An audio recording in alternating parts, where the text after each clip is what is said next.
আরেকটা কথা বলি ভাই, আপনারা আল্লাহর রাস্তে শিক্ষা বন্ধ করেন, মানে মাইক মানে ধরেন তো, এটা ধরেন ভালো করে। শয়তান মেজাজ গরম করতেছে। আমি যে শীত বন্ধ করতে ফাইজলামি শুরু করছেন, একটা মাহফিল ধ্বংস করছেন আপনি। একটা মাহফিল করতে কমিটিতে রাত দিন অক্লান্ত পরিশ্রম, 1 বছর ধরে প্রিপারেশন নিয়ে রাখে, পুরো মাহফিলটা বরবাদ করে দিচ্ছে। ফাজিল কোথাকার। কারণ গানের কনসার্টে লাগাই দেন, দেখবেন মাটি কাপাই পুরা ওয়াজ মাহফিলে ফাইজলামি করে। আমি বেড়ি গাছ আপনারা পাইবেন, তারা দেখবেন পুরো মন শোনা চাইব ওয়াজ মাহফিলে এগুলো ইচ্ছা করতে পারে। এগুলো করে ব্যবসা করতে হয়েছে, এরা বারবার করতে দিচ্ছি নয়েজ বন্ধ করতো, এরপরে নয়েজটা বন্ধ করতেছে না। আপনারা কি মনে করেন কোন গানের কনসার্টে দেখছেন এরা মাইকটা ওরা খারাপ করতে? কোথাও খারাপ করবে না। যত সমস্যা ওয়াজ মাহফিল, সব সমস্যা ওয়াজ মাহফিল। এলে মায়ের উপরে কোনো ওষুধ নাই, মায়ের উপরে কোনো ওষুধ নাই। জায়গা মতো মায়ের দিয়ে দিবেন, জনমের সুদা হয়ে যাবে। ওয়াজ মাহফিলে করার এত সমস্যা কেন?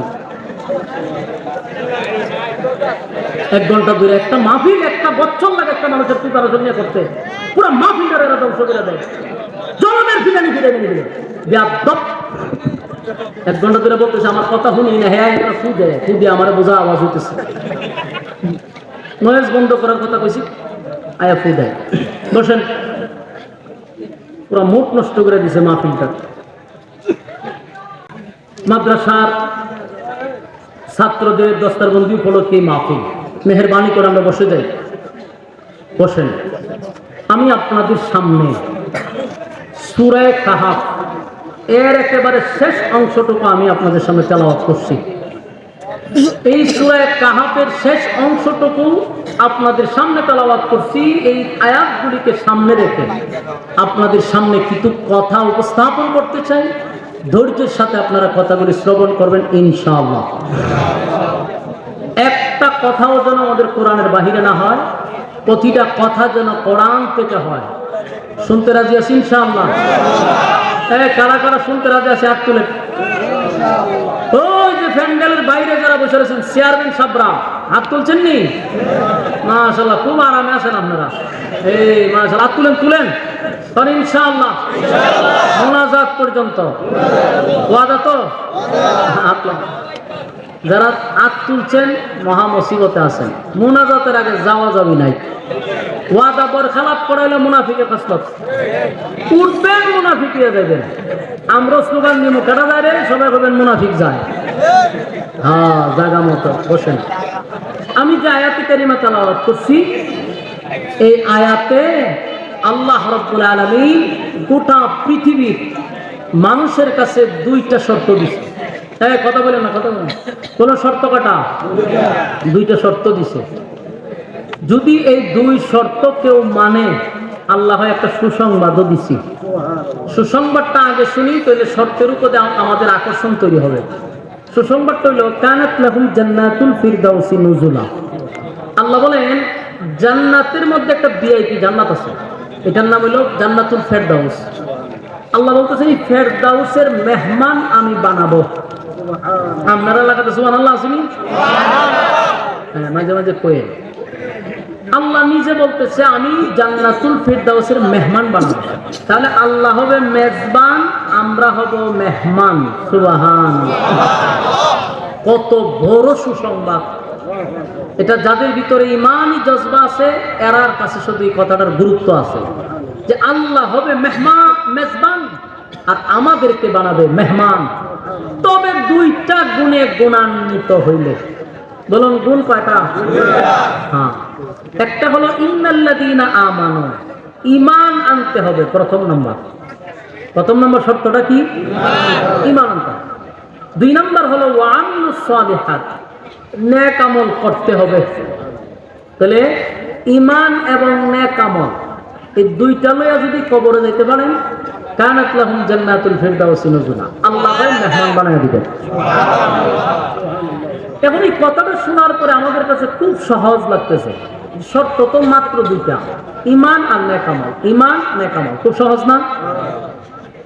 এখানে যারা বসছেন সকলের দাবি কি? নিজেকে আমরা ইমানদার দাবি করি। আমাদের দাবি কি? ইমানদার। আরো জোরে বলেন, আমার দাবি কি? এই প্যান্ডেলের একটা মানুষ কি নিজের বেঈমান দাবি করবে? করবে না। প্যান্ডেলের বাহিরে যারা বয়ান শুনতেছে এরাও কি নিজের বেঈমান দাবি করবে? আমি বক্তারও দাবি নিজে ইমানদার, আপনারারও দাবি ইমানদার, ঠিক না? আল্লাহ কি বলছে? ইমান আনতে হবে। দেখেন তো আশেপাশে কোথাও কয়েল ধরাইছে না? কয়েল ধরাইছে আশেপাশে? অবশ্যই কোনো কয়েল ধরেছে। হ্যাঁ, এই কয়েল ধরেছে নিচে সরান, এটা সরান। আশেপাশে কোনো কয়েল থাকতে পারবে না, আল্লাহর রাস্তায় অবস্থা খারাপ। নিবা না নাইকা পেটা সরান, এটা সরান।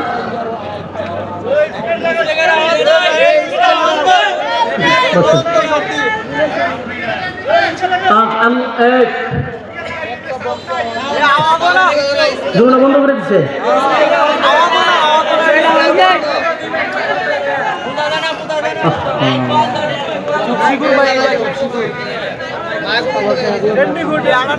ভাই সাউন্ড দেন, সাউন্ড দেন, সাউন্ড দেন। প্যান্ডেলের সাউন্ড দেন, বক্সে সাউন্ড দেন। প্যান্ডেলটা অন্তত কে চালু রাখেন।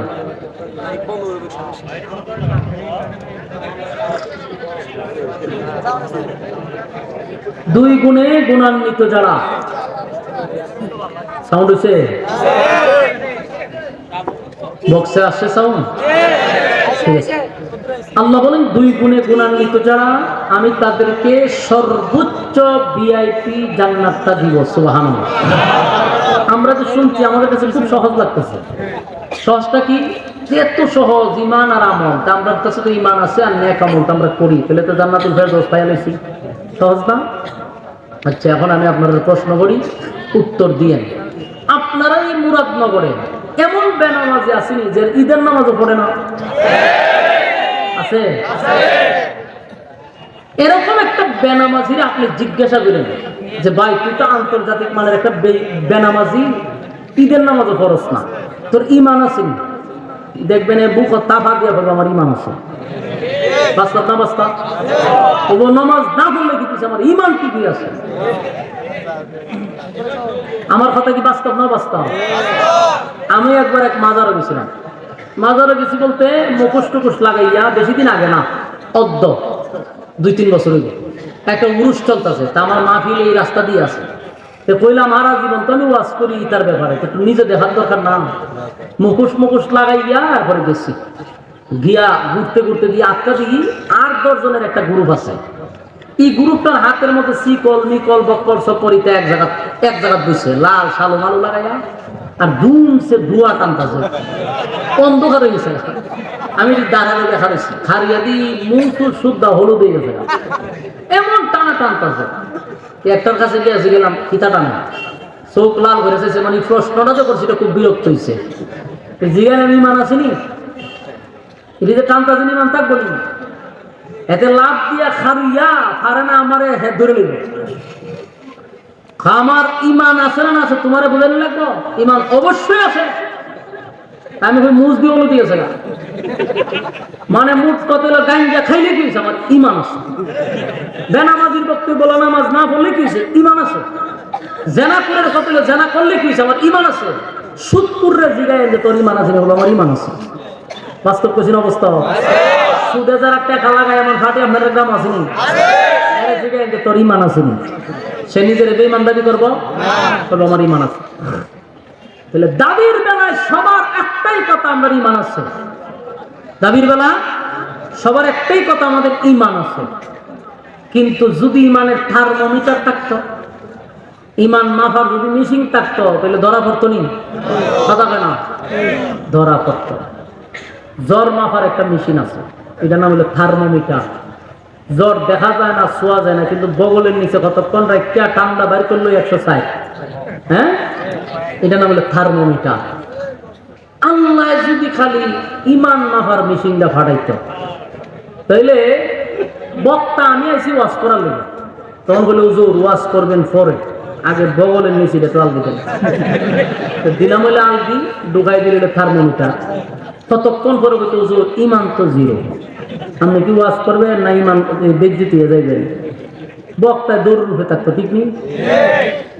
ফিসা বাইসে ওয়াজ করতো মুরিদ বাড়াইতে হতো জোর মুরিদান বাড়াইবেন পরে আগে আমার ইমানটা টুমাই পালো বগলের নিচে রাখি দেন ইমাম ওই ফিসাবের বগলের নিচে ও ঢুকাই দিত কি ঢুকাইতো থার্মোমিটার বাইরে ফিরে দেখতো ইমাম ফিরে ইমাম জিরো নেতায় এসে বুট চাইতো হাত তুলে লাগা দিতেছে অমুক ভাইয়ের চরিত্র ফুলের চেয়েও পবিত্র ঠিক না কত ফার্ম দেয় ফুলের চেয়েও পবিত্র ফুলের শরীরের দাগ আছে কিন্তু নেতার শরীরে কোনো দাগ নেই তখন নেতায় হাত তুলতে তুলতে আটকা দেখতেন একজন একটা থার্মোমিটার আমি ঢুকাই ঢুকাই হয়তো স্যার একটু কষ্ট করে খাবি তাকে 2 মিনিট থার্মোমিটার বাইর করে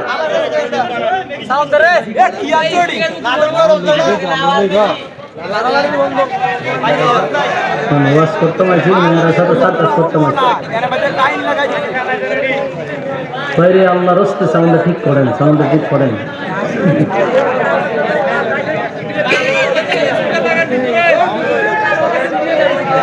আচ্ছা আচ্ছা আস্তে আস্তে আস্তে আস্তে আস্তে ভাই সবাই রাগ করেন না আমি রাগ করছি বেটার লাগে এমনি বেশি গেছে আর সত্যি না বল সেটলে কোনো কাম হইতো না বসেন আমরা একটু কথা না বলি আস্তে আস্তে ঠিক করেন ঠিক করেন আমি যখন রাগ করছি আপনারও যদি রাগ করেন একটা মানুষ মরে দেবো গা আমি সেটছি আপনারা ঠান্ডা থাকেন আপনারা যদি সেটতেন আমি যদি ঠান্ডা থাকতাম তো চলতো পরে কোন সময় বল মিচিং মাছিং নিজে ঘুরে নেবো বেড়া সাফে হইয়া বেশি সাপ দিয়ে না থাক আমি একটু বেশি কইছি আমিও কইছি আপনারা আর করেন না ঠিক করে যাবে ঠিক করে লোক তখন আওয়াজ আসিনি এই আস্তে আস্তে সাপ দিলে মাথা ওলা জল হয়ে যাবে মনোযোগটা শুনেন বলুন নেতায় যদি বলতো আমি নেতাগিরি করবো ইমান মাইপা যদি দেখতো জিরো এই নেতারে ভোট দিত ইমান মাইপা যদি দেখতো জিরো ফিরের কাছে মরি দিত ইমান মাইপা জিরো দেখলে বক্তার ওয়াজ শুনতো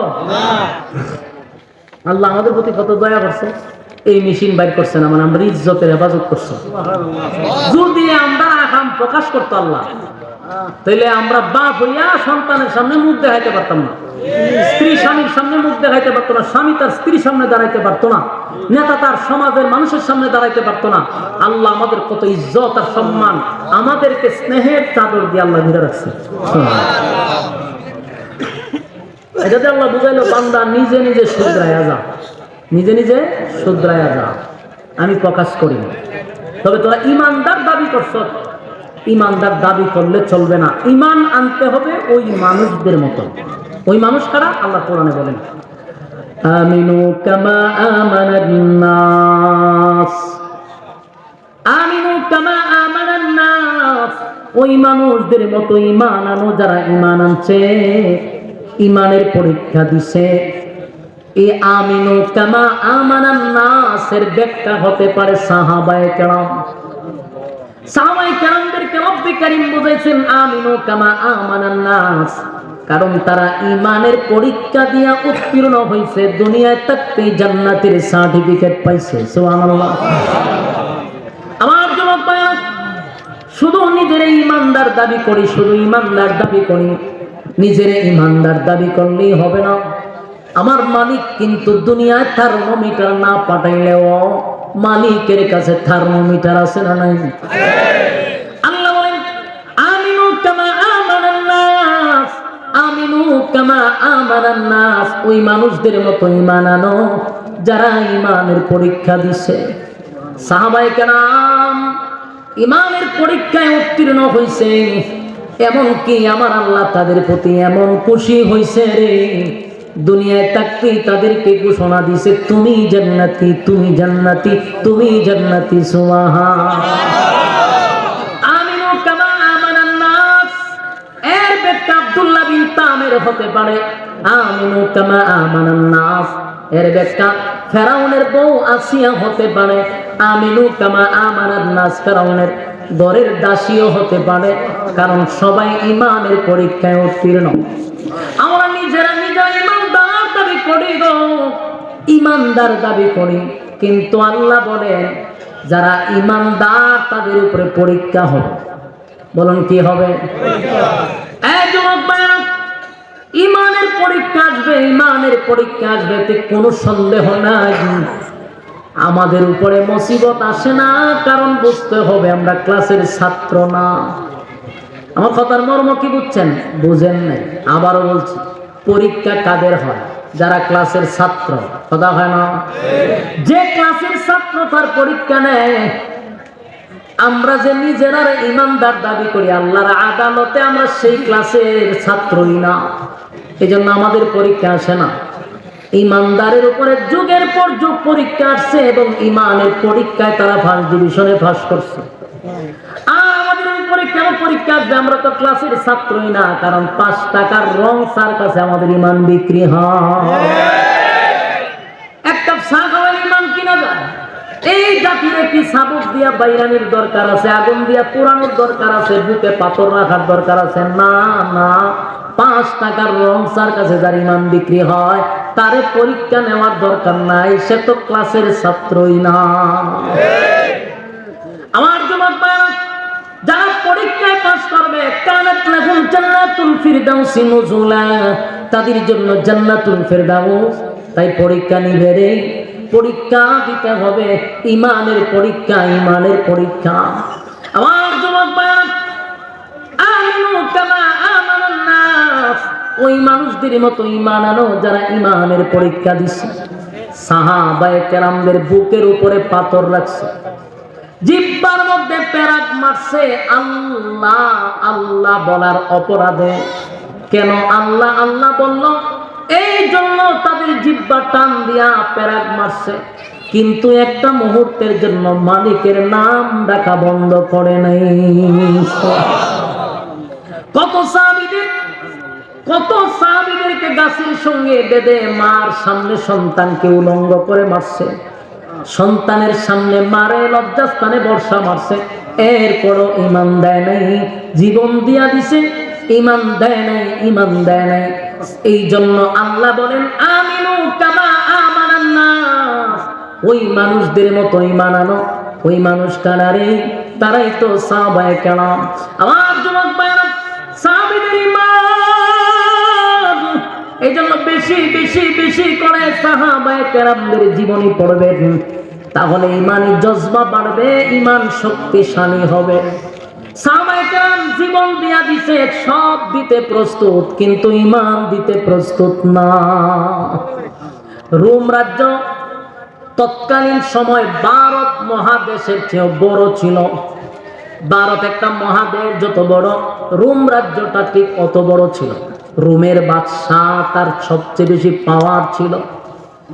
আমেরিকার যেমন পাওয়ার, তৎকালীন সময়ে রোম বাদশাহ যিনি, তার সৈন্যবাহিনী বেশি, তার অস্ত্র বেশি, তার আয়তন বেশি, তাই তার পাওয়ার বেশি। রোম বাদশাহ চিন্তা করলো, মুসলমানরা যেদিকে যায় সেদিকেই শুধু বিজয় বিজয় বিজয়। সুবহানাল্লাহ। মুসলমানরা যেদিকে যায় সেদিকে শুধু ইসলামের বিজয়ের পতাকা, বিজয়ের পতাকা উঠতেছে। ঘটনা কি? তাদের অস্ত্র কম, তাদের বাহিনী কম, অস্ত্র কম, বাহিনী কম। অস্ত্র কম, বাহিনী কম থাকার পরেও তারা যেদিকে যায় ওই দেশেই বিজয়ের পতাকা টাঙায়া দেয়। আশ্চর্য হয়ে গেছে রোমের বাদশা, কোনোভাবেই মুসলমানদের সঙ্গে পারা যায় না রে। ঘটনা কি? ওই রোমের বাদশা চিন্তা করে, গবেষণা করে যেটা পাইল, এটা হলো মুসলমানরা অস্ত্রের বলে যুদ্ধ করে না গো। মুসলমানরা অস্ত্রের বলে যুদ্ধ করে না, বাহিনীর বলে যুদ্ধ করে না। তাহলে কিসের মাধ্যমে যুদ্ধ করে? মুসলমানরা যে যুদ্ধ করে এটা হলো ঈমানের শক্তিতে। সুবহানাল্লাহ। বদরের যুদ্ধের ইতিহাস আপনারা জানেন। আবু জাহেল কিন্তু অস্ত্র সহ প্রশিক্ষণ প্রাপ্ত সেনাবাহিনী, লোহার পোশাক পরিধান করে 1000 বাহিনী 313 জন সাহাবীর সঙ্গে মোকাবেলা করে কুচি কাটা করছে। সাহাবায়ে কেরাম কুচি কাটা করছে, আল্লাহ তাআলা 313 জনকে বিজয় দিছে। এদের অস্ত্রের কোনো শক্তি ছিল না, শরীরের কোনো শক্তি ছিল না, কারণ বদরের ইতিহাস পড়ছি রে। বদরের যুদ্ধে যারা অংশগ্রহণ করছে তাদের শরীরে কাপড় ছিল না, যুদ্ধের পোশাক ছিল না, অস্ত্র ছিল না, পেটে খাবার ছিল না। খেজুরের ডাল লইয়া নামছে, শরীরে কাপড় নাই, পেটে খাবার নাই, এরপর যুদ্ধে লাইন আল্লাহ বিজয় দিছে। যেদিকে যায় নবীর আমলে, ও নবী 27টা যুদ্ধে অংশগ্রহণ করছে আল্লাহ নবী নিজে। যেদিকে পাঠাইছে সে দেশটাকে বিজয় করছে। এরপরে আসবো আবু বকরের শাসন আমল। আবু বকরের শাসন আমলেও বহু দেশ বিজয় করছে। আবু বকর দুনিয়ার থেকে বিদায় হয়ে গেল। খলিফাতুল মুসলিমিন হযরত উমর যখন খেলাফতে আসলো, তখন যেদিকে যায় সেদিকে খালি মুসলমানদের বিজয়, মুসলমানদের বিজয়, মুসলমানদের বিজয়। রোমের বাদশা চিন্তা করে দেখলো অস্ত্র তো বেশি নাই, বাহিনীও বেশি নাই, কিন্তু এত বিজয় কিভাবে আনে রে। গবেষণা বাইর করলো যে মুসলমানদের একটা পাওয়ার আছে, এটা অ্যাটেম বোমার চেয়েও বেশি, তার নাম হলো ঈমান। ঈমানের পাওয়ার।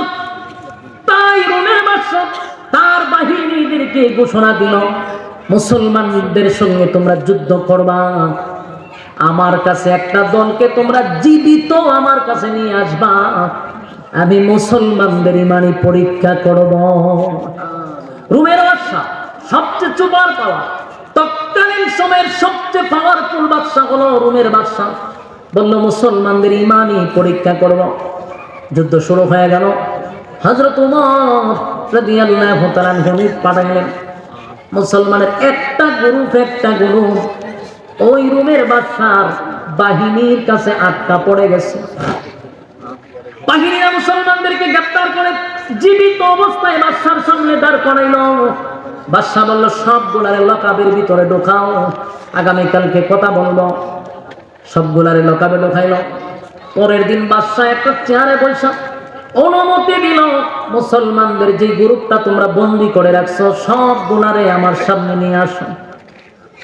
বাদশার বাহিনীরা মনে মনে মনে মনে ভাবতেছে আজকে মনে হয় সবগুলারে হত্যা করবে। বাদশা অর্ডার দিয়া সবগুলারে হত্যা করা হলো। মুসলমানদেরকে বাদশার সামনে হাজির করা হলো। বাদশা সবার দিকে তাকাইয়া বলল, তোমাদের মধ্যে তো একজন অবশ্যই লিডার আছে। সাহাবীদের মধ্যে একজন হাত তুললা বলে, হ্যাঁ এই গ্রুপের লিডার হলাম আমি। তোমার নাম কি? বলে আমার নাম আব্দুল্লাহ বিন হুযাফা। বাদশা ডাক দিয়ে বলল, আব্দুল্লাহ আমার কাছে আসো, তোমার সঙ্গে আমার কিছু কথা আছে। বাহিনীরা চিন্তা করলো বাদশা তো অর্ডার দেওয়ার কথা তাদেরকে হত্যা করা, কিন্তু বাদশার মেজাজ ভালো, বাদশা হাসি খুশি। ঘটনাটা কি? মুসলমানের সবচেয়ে বড় নেতা যিনি এই গ্রুপের মধ্যে, যিনি নেতা, তারে ডাক দেয়া বাদশার কাছে বসাইছে। বাদশা কতক্ষণ আব্দুল্লাহ বিন হুযাফার দিকে তাকায় আছে। তাকায় বলল, চেহারা সুরত তো বালা, তোমার দেখতে তো বড় সুন্দর লাগে রে, বডি বালা, চেহারা বালা, জ্ঞান বুদ্ধি, সঙ্গে আত্মীয়তা করতে আমার মন চায়। কে কয়? বাদশা। আমার যুবক ভাইরা, প্রথমে খেয়াল রাখতে হবে রোমের বাদশা কিন্তু মুসলমানদের ঈমানের পরীক্ষা নামছে। খেয়াল আছে তো? মাথায় রাখবেন, বাদশা কিন্তু ঈমানের পরীক্ষা নিচ্ছে। তাই আব্দুল্লাহ বিন হুযাফাকে বলল, এ আব্দুল্লাহ, তোমার চেহারা সুন্দর, বডি ভালো, সব ভালো, সব ভালো, তোমার সঙ্গে একটা সুসম্পর্ক তৈরি করতে মন চায় রে, কিন্তু মাঝখানে একটা বাধা আছে। বাধাটা হলো তুমি মুসলিম, আমি হলাম মুসলিম। মুসলিম আর মুসলিমের মধ্যে তো সুসম্পর্ক হয় না। তুমি যদি আমার কিছু শর্ত মেনে নাও, আমি তোমাকে কিছু অফার দিব। যদি আমার শর্ত মানতে পারো, তোমাকে আমি অফার দিব। বাদশা তখন বলতে লাগলো, শোনো, তোমারে আমার বড় ভালো লাগছে। তোমার মতো একটা বিচক্ষণ ছেলে হইয়া, সুন্দর বডির অধিকারী হইয়া, কেমনে রে মুহাম্মদের দলে যোগ দিছ? নাউজুবিল্লাহ। তুমি আমার দলে যোগ দাও।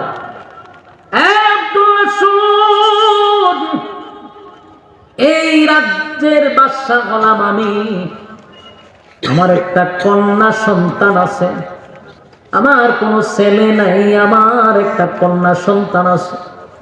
ওটা রাজত্বের মধ্যে আমার মেয়ের চেয়ে সুন্দর রূপসী আর কেউ নাই। আমার মেয়েটা বড় সুন্দর। আমি আমার এই সুন্দর মেয়েটারে তোমার কাছে বিবাহ দিয়া দিব। শুধু তাই নয়, যেদিন বিবাহ দিব সেদিন তোমার নামে এই রাজত্বের অর্ধেক আমি লিখে দিব। কেমন অফার, কথা কি বুঝতেছেন? আমেরিকার প্রেসিডেন্ট যদি আমাদের মতো কোন মৌলবীর ডাক দেয়া নেই, হুজুর আপনি হুজুর বিড়ি ছাইরা দেন, আমি ডোনাল্ড ট্রাম্পের মেয়েরে দিয়া দিব, আমেরিকার অর্ধেক আপনার লিখতে দিব।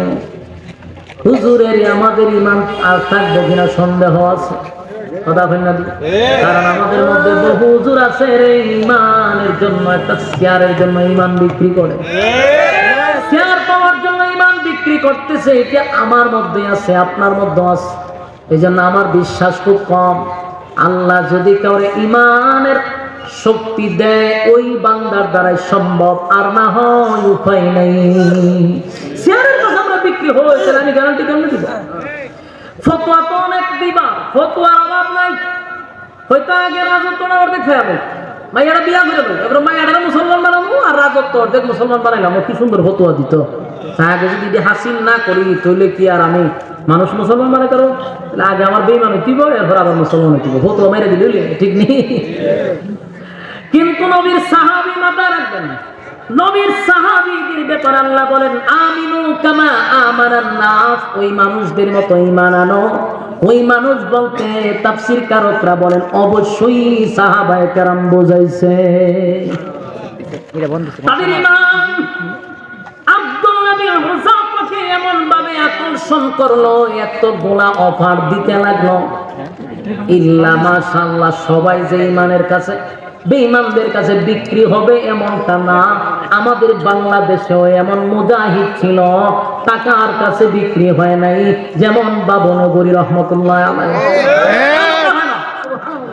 উনি বাতিলের কাছে মাথা নত করে নাই, টাকার বস্তা নিয়ে আসছে, লাঠি মারছে, বাড়িতে এখনো টিনের ঘর। এই বাবনগরী তাদের অফারে রাজি হয় নাই, বিদায় বাতের ওষুধ খাওয়াইতে খাওয়াইতে হুজুরে মাইরা বলেছে। কথা বুঝতেছে? সব হুজুররা বিক্রি হয় না রে। এই জমিনে এখনো বহু আল্লাহওয়ালা আছে না? না, এখনো বহু আলেমরা বাতিলের কাছে মাথা নত করে না, টাকার কাছে মাথা নত করে না। বহু হুজুরের কাছে টাকার বস্তা গেছে, লাঠি মাইরা সরায়া দিছে। আবার বহু হুজুররা ওই নেতাদের কাছে বিক্রিও হইছে, আছে না নাই? সবাই এক পাল্লা বাইরে রাখলে চলবে না। এখনো পৃথিবীর জমিনে ভালো মানুষ আছে, বিদায় আমার আল্লাহ জমিন টিকায় রাখছে। ভালো মানুষ যদি না থাকতো, কসম খোদার এই জমিন থাকতো না, ইসরাফিলের সিংহায় দিয়া ধ্বংস করে দিত। আমার যুবক ভাই, আব্দুল্লাহ বিন হুযাফা তারে যখন লোভ দেখাইল, লালসা দেখাইল, দেখবেন যে কেউ আপনাকে তার বাগে নেওয়ার জন্য প্রথম অফার দেয়, কথা হয় না? অফার দেখো, গুলশান একটা বাড়ি হইবেন, দেখেন চিন্তা করবেন, চিন্তা করবেন, আর একটা গাড়ি হইবেন, আর বিদেশে ভ্রমণ করার জন্য কিছু টাকাও পাইবেন। সারা জীবন আপনার 14 গোষ্ঠী পায়ের উপরে ভাও তুলে ভাইব, আপনি সিদ্ধান্ত নেন কিতা করবেন। প্রথম অফার দেয়। যখন দেখে উজুর লড়ে না, হয় বেগম পার একটা বাড়ি ফিরে দিব, তাও লড়ে না, তখন হয় তুলে আয়না করে ঢোকা, কথা হয় না? অফারে যখন রাজি হয় না, লুবে যখন পড়ে না, তখন কয় আয়না করে ঢোকা। নাটক বানা, জঙ্গির নাটক বানায় তার আয়না করে ঢুকায় দেয়। কেন? আমাদের অফারে রাজি হইল না, উজুর কেন বিক্রি হইল না, তাই আয়না করে ঢোকা। আব্দুল্লাহ বিন হুযাফারে অফার দিছে, আমার মেয়ের বিবাহ দিব, 1 নাম্বার অফার। 2 নাম্বার হলো রুমের রাজত্ব অর্ধেক তোমার নামে আমি লিখে দিব। আব্দুল্লাহ বিন হুযাফারে যখন অফার দিতে লাগলো, আব্দুল্লাহ বিন হুযাফা কয় রুমের কুত্তা, তোর কথা কি শেষ? সুবহানাল্লাহ। রুমের বাচ্চা মানে মনে করেন এখনকার আমেরিকার সেই ডোনাল্ড ট্রাম্প আদা পাবে, তার যে পাওয়ার আছে এর থেকে বেশি পাওয়ার ছিল তৎকালীন সময় রুমের বাদশা। তার সামনে কোন দেশের বাদশা কথা বলার সাহস পাইত না। কিন্তু আব্দুল্লাহ বিন হুযাফা এই বাদশার সামনে দাঁড়ায়া কয়, এ রুমের কুত্তা, তোর কথা কি শেষ? কয় শেষ। তাহলে শোন, তোর মতো কুত্তার কথা আমার ঈমান আমি বিক্রি করব না। যখন দেখলাম তার প্রস্তাবে রাজি হয় না, তখনই বাদশাহ কয় তার আয়না ঘরে ঢোকা। আয়না ঘরে ঢোকায়া দেয় খানা দিবি না, পানি দিবি না। সাথী সঙ্গীদেরকেও যখন ঢোকায়া দিল জেলখানার ভিতরে, বিশেষ করে আব্দুল্লাহ বিন হুযাফা যখন তারে কুত্তা কইছে, বাদশার গায়রতে লাগছে, ইজ্জত নিয়ে টানাটানি। আমার এতগুলা মানুষের সামনে এমন বিশ্রী ভাষায় কথা বললো, আমি দেখে নিব তার ঈমান কত প্রকার ও কি কি। একটা ঘরের মধ্যে বন্দী করছে, যেখানে পানিও নাই, খাবারও নাই, পানিও নাই, খাবারও নাই। এক সপ্তাহ পর্যন্ত এক ফোঁটা পানিও দিল না, এক ফোঁটা পানিও দিল না, খাবারও দিল না। একজন নর্তকী বানাইছে। নর্তকী শুনুন না আপনারা, যারা না আছে এরা কি টাকান নর্তকী বুঝেন? ওই যে মহিলারা পুরুষদেরকে আকৃষ্ট করে মঞ্চে নাচানাচি করে, যেমন মমতাজ। যেমন মমতাজ, দেড়শোটিকা মমতাজ যখন সংসদেও কথা কইছে এক সময়, ঠিক নেই? যার মূল্যায়ন ছিল মাত্র 150 থেকে 200 টাকা। ফুটপাতে গান গাইতো, 100-200 টাকা দিত। এই ভিডিও হয়ে গেছে সংসদে গিয়া গান গায়। বাংলাদেশ এটা তো কত উন্নত হয়েছে চিন্তা করছেন? আমাদের দেশের পার্লামেন্টদেরকে নিয়ে মানুষ হাসাহাসি করত, যে একটা নর্তকী যদি পার্লামেন্টে বক্তব্য দেয় 18 কোটি মানুষের বেইজ্জতি করা ছাড়া আর কিছু না। মূর্খ মানুষ যদি উঠতে থাকে সংসদে, তাহলে কিয়ামতের একটা আলামত। রাসূল বলছেন, মূর্খরা যখন যোগ্যতার আসনে বসে কথা বলবে, বুঝে নিবা কিয়ামত করতেছে। কথা কয় না? মমতাজের মতো বেড়ি এমন আসছে। এরকম নর্তকী রুমের বাদশা ঈমান পরীক্ষা করার জন্য আব্দুল্লাহ বিন হুযাফার আয়নাগরের ভিতরে একটা নর্তকী পাঠাইছে। ও গিয়া তোর প্রতি আকৃষ্ট করবে, দেখ কি করে, ঈমানের পরীক্ষা নিয়ে। নর্তকী আব্দুল্লাহ বিন হুযাফার কাছে গিয়া যত অঙ্গ ভঙ্গি আছে যেগুলা করলে পুরুষ আকৃষ্ট হয়, তার কোনোটা বাদ রাখছে না, সব করছে। কইরা বাদশার কাছে আয়া কয়, আমরা কই পাঠাইছে? বলে গেছত না? বলে গেছিলাম তো। কই পাঠাইছে? মানুষ না জিন? আমার ভয় লাগছে। বলে কে রে? ওই একটা বারো আমার দিকে তাকাইছি, আমার দিকে তাকাইলেন না, আমি আকৃষ্ট হইতো আমার প্রতি, হেঁটে যে আমি এত নাচলাম, এত খমর দুলাইলাম, কিন্তু একবারও চাইল না। ভাষা করে কি করবো? হয় তাহলে নারীর চক্রান্ত শেষ। খানাও দেয় না, পানিও দেয় না। এক সপ্তাহ পর্যন্ত খানা নাই, পানি নাই, পানি নাই, খানা নাই। আব্দুল্লাহ বিন হুযাফা মাটির সাথে একেবারে মিশে যাচ্ছে, কথা বলতে পারে না, শরীরে কোনো শক্তি নাই, এটা বসতেও পারে না রে। একজন ডাক্তার গিয়া ঢুকছে, দেখে পরীক্ষা কইরাম বাদশার কাছে এসে কয়, হুজুর এই মুহূর্তে যদি লোকটারে খাবার না দেন মারা যাবে। বাদশা কয়, মারা তো যেতে দিব না। খাবার দিছে একটা প্লেটের মধ্যে শুকরের মাংস আর পানির বদলে মদ। বলুন দুটোটা পাক না না পাক? না পাক। শুকরের মাংস আর হইল মদ নিয়া যখন ঢুকছে আর বলছে খাবার দিবার সময় বলবা যে এটা মাঝে মদ আর এটা মাঝে শুকরের মাংস। আব্দুল্লাহ বিন হুযাফার কাছে খাবার হয়ে গেল, গিয়া কইল না খানা খাও, এটার মধ্যে শুকরের মাংস, এটা মদ। আব্দুল্লাহ শারীরিক দুর্বলতা আছে রে, কারণ 6 দিন ধরে খানা নাই, পানি নাই, উঠতে পারে না, বসতেও পারে না, ভালো করে কথাও বলতে পারে না। এটাই তো স্বাভাবিক, কারণ তার দুর্বলতা শারীরিক, না খাওয়ার কারণে, ঠিক নেই? কিন্তু আমার জবাব দেন, আব্দুল্লাহর ভিতরে কি ঈমানের কোনো দুর্বলতা আছে? না, ঈমানের কোনো দুর্বলতা নেই। আব্দুল্লাহর সামনে যখন বলা হয়েছে এটা শুকরের মাংস আর এটা হলো মদ, আব্দুল্লাহ চোখ রাঙ্গায়া বলে, এগুলা নিবি না লাথি মেরে ফালায়া দিব? জোরে জোরে কোন সুবহান। ডাক্তার আশ্চর্য হয়ে গেছে, 6 দিন ধরে খাবার নাই, পানি নাই, সে তো কথা বলারই কথা না, কিন্তু সে রাগ করে হয় লাথি মেরে ফালাই দিবে।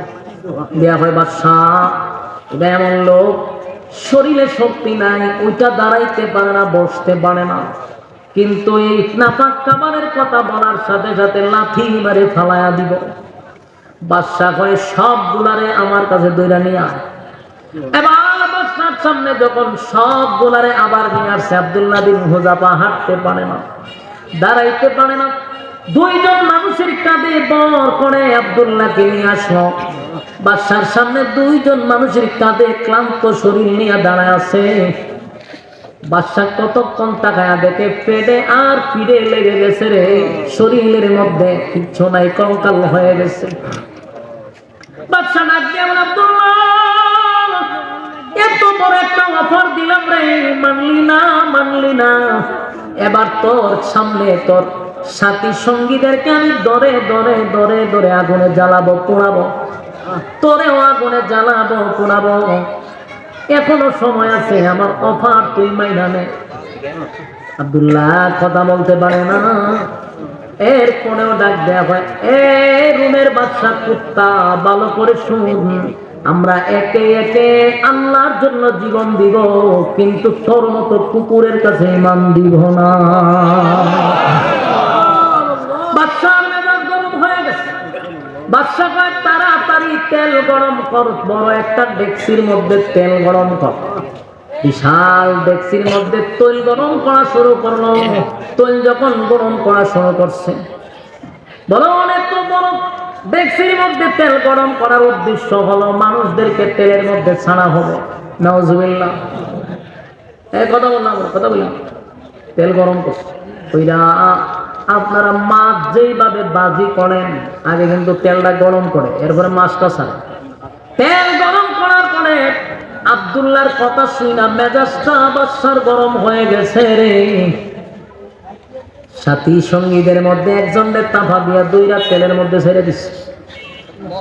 মুরাদনগরের ভাইয়েরা ওয়াজকানি শুনতেছে, একটু দিলের ভিতরে নিয়ে একটু 1 মিনিটের জন্য কল্পনা করেন তো, এমন তেল গরম করা যদি আপনি দেখেন আর আপনার সাথীদের মধ্যে একজনের তেলে ছেড়ে দেন, আমরা ঈমান থাকবো? কথা হয় না দি? আমাদের ঈমান থাকবে না। ওই সাহাবীরে দইরা তেলের মধ্যে ছেড়ে দিছে, মুহূর্তের ভিতরে হাড্ডির থেকে মাংস আলাদা হয়ে গেছে। আমরা কত বুঝতে পারবেন, ওয়াজটা ছেড়ে দিই, আল্লাহর রাস্তায় কথা বলেন না। বিরক্তের বহুত বড় কারণ হলো কথা বলা। ওয়াজ করতেছে আমি, আপনারা যদি কথা কন তো এটা ভদ্র তৈল না। আমি শেষ করতেছি 2 মিনিট আর আপনারা যে বিরক্ত লাগতেছেন বুঝতে পারছি। বাজি করা শুরু করলো, তেলের মধ্যে ছেড়ে দেওয়ার সাথে সাথে হাড্ডির থেকে মাংসগুলা আলাদা হয়ে গেছে। আব্দুল্লাহর তার চোখের সামনে দেখাইল আর বুঝাইল, দেখ আমার শাস্তি কত ভয়ঙ্কর হতে পারে, কত ভয়ঙ্কর হতে পারে। আব্দুল্লাহ রে, তুই আমার কথা মানলি না, শুনলি না, উল্টা আমার গালি দিলি। দেখ তোর সাথী সঙ্গীদেরকে ধরে ধরে ধরে ধরে আমি এখন তেলের মধ্যে ছেড়ে বাজি করবো। কালিমা ছাড়বি না আমারে? আমার কথা আমার অফার মানবি? আব্দুল্লাহর জবান থেকে কোনোভাবে আর এই কথা আনতে পারে না। আব্দুল্লাহ বারবার বাদশারে কয়, জীবন দিব, তোর মতো বেঈমানের কাছে মাথা নত করব না। বাদশা তো অবাক হয়ে গেছে, ঘটনা এত কিছু করলাম কিন্তু ঈমান থেকে পিছপা করতে পারলাম না। এবার বাদশার রাগ উঠে গেছে, মাইরিলাম। বাদশা করলো কি, আব্দুল্লাহরে অর্ডার দিল, এই আমার বাহিনীর আব্দুল্লাহরে ধর। আব্দুল্লাহ বিন হুযাফারে ধরে হাতে পায়ে বেঁধে বলল, তারে তেলে ছেড়ে দে। আব্দুল্লাহরে ধরে ধরে তেলের মাঝখানে নিয়ে গেল, তেলে ছেড়ে দিবে এমন সময় আব্দুল্লাহর চোখ দিয়ে পানি পড়ে। আব্দুল্লাহ কান্দে। রুমের বাদশা ডাক দিয়া কয়, শব্দ তারে তেলে ফালাইবি না, আমার কিছু কথা আছে। বাদশা একটা দৌড় মাইরা আব্দুল্লাহর কাছে গিয়া কয়, আব্দুল্লাহ রে, আমি জানি মৃত্যুর ভয় সবার ভিতরে আছে, তুমি আমার কথাটা মাইনা লাইলি তো হইতো, কেন কাপুরুষের মতো তুমি কান্দ মরণের ভয়ে? আব্দুল্লাহ, আমি না তোমারে বললাম আমার মেয়ে বিবাহ দিব, রাজত্বের অর্ধেক দিব, এখন কাপুরুষের মতো মরণের ভয়ে তুমি চোখ দিয়া পানি ছাড়ো, এখনো সময় আছে। আব্দুল্লাহ বাদশার দিকে তাকাইয়া বলেন, এই রোমের কুত্তা, আবারও বলছি আমি মরণের ভয়ে কান্দি না, মরণের ভয়ে কান্দি না।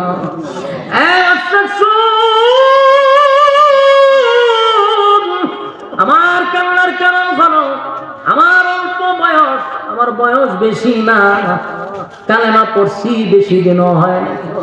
আমার এই অল্প সময়ে আমার মালিকের জন্য আমি কি করলাম, আমার মালিকের জন্য আমি কি করলাম রে, সেই ব্যাপারে ব্যতীত হইয়া আমি কান্দি।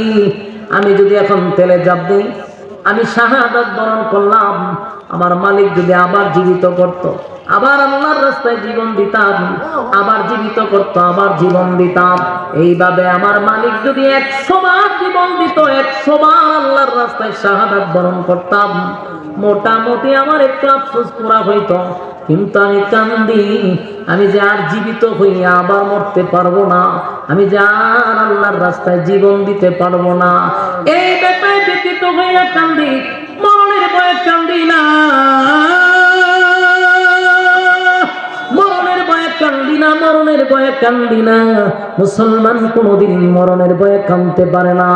ইমানদার মরণের জন্য প্রস্তুত থাকে রে, ইমানদার মৃত্যুর জন্য প্রস্তুত থাকে। ইমানদার কোনো সময় মৃত্যুর ভয় পায় না, মৃত্যুর ভয় পায় না। আমি কেন, কোন কারণে মৃত্যুর ভয়ে কাঁদব? আমি কান্দি আমার মালিকের জন্য আমি কি করলাম, সেই বেতায় ব্যতীত হইয়া কান্দি। বাদশা এবার চিন্তা করলো, এই মুহূর্তে যদি আমি আব্দুল্লাহ রে আগুনে জ্বালায়া পোড়ায়া দেই, আব্দুল্লাহ জিতে যাবে, আমি বাদশা হেরে যাব, আমি বাদশা হেরে যাব। কারণ সে তো একবার মরতে চায় না, সে 1000 বার মরতে চায়। আমি যদি তার এখন মরতে দেই, সে জিতে যাবে, আমি হেরে যাব। তাই বাদশা সাবধান, তারে আর তেলে ফেলাইবি না। বাদশা এবার চিন্তা করে গেল, যে শর্ত দেই এটাই তো মানে না, আমি এখন তাদেরকে কেমনে ছেড়ে দেই, কি বইলা ছাড়ব? বাদশার তো একটা ইজ্জত আছে, আমি তাদেরকে ধরে আনছি শাস্তি দেওয়ার জন্য, এখন আমি কি বইলা তাদেরকে ছাড়ব? বাদশারও বুঝ আসছে যে এই জাতি এমন এক জাতি, জীবন দিতে প্রস্তুত, ইমান দিতে প্রস্তুত না। তাই ওই বাদশা বুঝতে পারছে আগামীর এই সব কিছু মুসলমানদের হাতেই চলে যাবে, কেউ তাদেরকে দেখাইতে পারবে না। কারণ অস্ত্রের বলে যুদ্ধ করে না, তারা ইমানের বলে যুদ্ধ করে। আমার যুবক ভাইরা, বাদশা ডাক দিয়া বলে, আব্দুল্লাহ, আমি তোমার আগুনে পুড়াইব না, তোমার সাথী সঙ্গীদেরকে আমি ছেড়ে দিব, কাউরে আমি শাস্তি দিব না, কাউরে আমি বন্দী করব না। শুধু এতটুকু জানতে চাই, তুমি কি আমার কপালে একটা চুমু দিতে পারবা? আমার কপালে যদি একটা চুমা দাও, আমি ওয়াদা দিলাম তোমার যত সাথী আছে, সঙ্গী আছে, সবগুলারে আমি জেল থেকে বাহির করে দিব, আমি নিরাপদে তোমাদের এলাকায় পৌঁছায় দিব। ওই আব্দুল্লাহ বিন হুযাফা চিন্তায় পড়ে গেল, একটা চুমার বদলতে যদি আমার নবীর এতগুলা সাহাবীর জীবন বেঁচে যায়, না হয় একটা চুমা তার কপালে দিয়া দিলাম, যদিও সে বেঈমান। আব্দুল্লাহ বিন হুযাফা ওই বাচ্চার কপালে চুমা দিয়া নবীর এতগুলা সাহাবীদেরকে জেলখানা থেকে মুক্তি করে দিল। আর বাদশা চিন্তায় পড়ে গেল, গোটা পৃথিবীতে যেখানে যায় মুসলমানের বিজয়, মুসলমানের বিজয় এর একটা নাম্বার কারণ হলো তাদের ইমানের পাওয়ার, ইমানের পাওয়ার, ইমানের পাওয়ার। তারা যুদ্ধে যায় অস্ত্রের বলে না। যেমন নবীর একজন সাহাবী খালিদ বিন ওয়ালিদ, এই একজন সাহাবী এমন মারাত্মক ছিল, তার ইমানের এত পাওয়ার ছিল, এত পাওয়ার ছিল, 60,000 সোলজার, মানে 60,000 বাহিনী, কয় হাজার, 60,000 বাহিনীর সঙ্গে যখন আবু উবাইদা ইবনুল জাররাহ নামক একজন সাহাবী, আবু উবাইদা ইবনুল জাররাহ উনি ছিলেন সেনাপতি, আর সেনাপতি বানাইয়া ওই টিমের মধ্যে ঢুকাইয়া দিছে খালিদ বিন ওয়ালিদ। তারা গেছে যুদ্ধ করার জন্য, এক জায়গায় নামাজে দাঁড়াইছে, ইমামতিতে ছিলেন আবু উবাইদা ইবনুল জাররাহ। সালাম ফিরাইয়া তাকায়া দেখে রে পিছনে শত্রু বাহিনী দাঁড়ায় আছে, অস্ত্র সহ সাহাবীদেরকে ঘেরাও করে। তাকায়া দেখে একজন দুইজন নয়, 60,000 বাহিনী তাদের পিছনে দাঁড়ায় আছে। অস্ত্রটা নিয়া আবু উবাইদা ইবনুল জাররাহর সামনে দাঁড়ায়া বেঈমানরা কয়, এই মুসলমানরা, এখন তোমাদের অবস্থা কি হবে? কোন দিকে তোমরা পালাইবা? পালাইবার রাস্তা তো পাইবা না।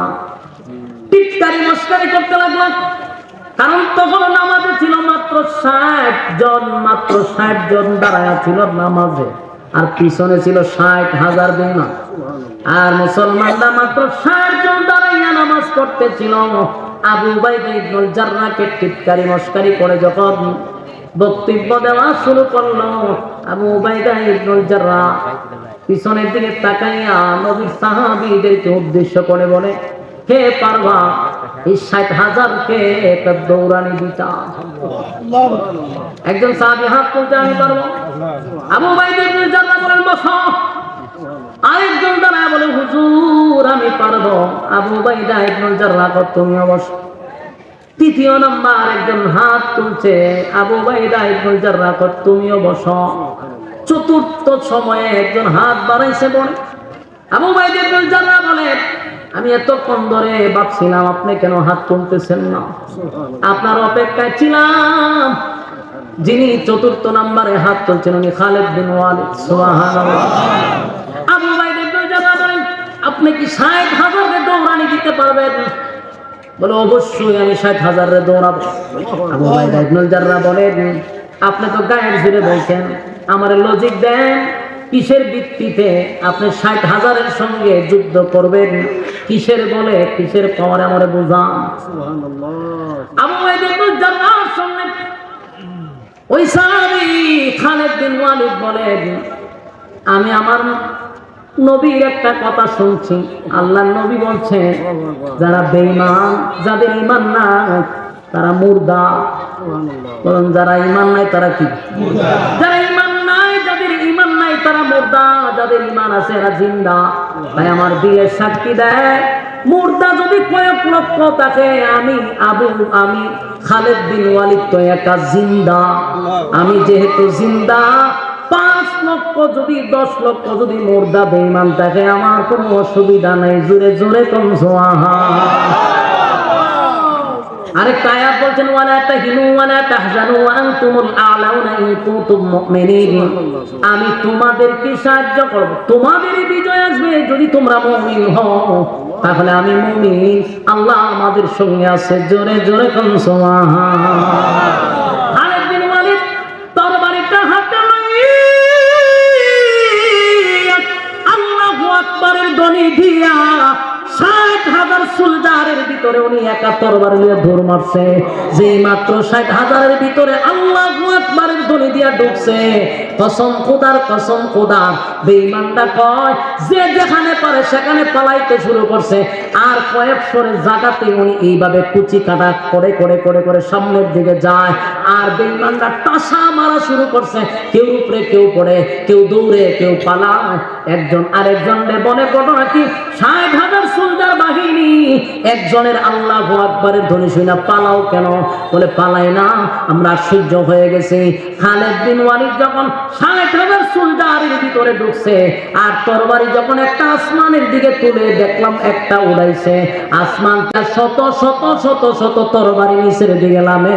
চিৎকার দিয়া কোন সুবহান। একটা জবান বন্ধ রাখবেন না, বলুন আল্লাহু আকবার। আরো জোরে কোন আল্লাহু আকবার। এই ইমানের আওয়াজ দিয়ে বলুন আল্লাহু আকবার। নবীর সাহাবীদের ঈমান, আমিনু কামা আমানান নাস, আমিনু কামা আমানান নাস, এর অর্থ হলো সাহাবায়ে কেরামদের মতো ঈমান আনো। এই ঈমানের নেকামল, ঈমানের নেকামল দুইটা গুণে গুণান্বিত যারা, কানাত লাহুম জান্নাতুল ফিরদাউসি নুজুলা।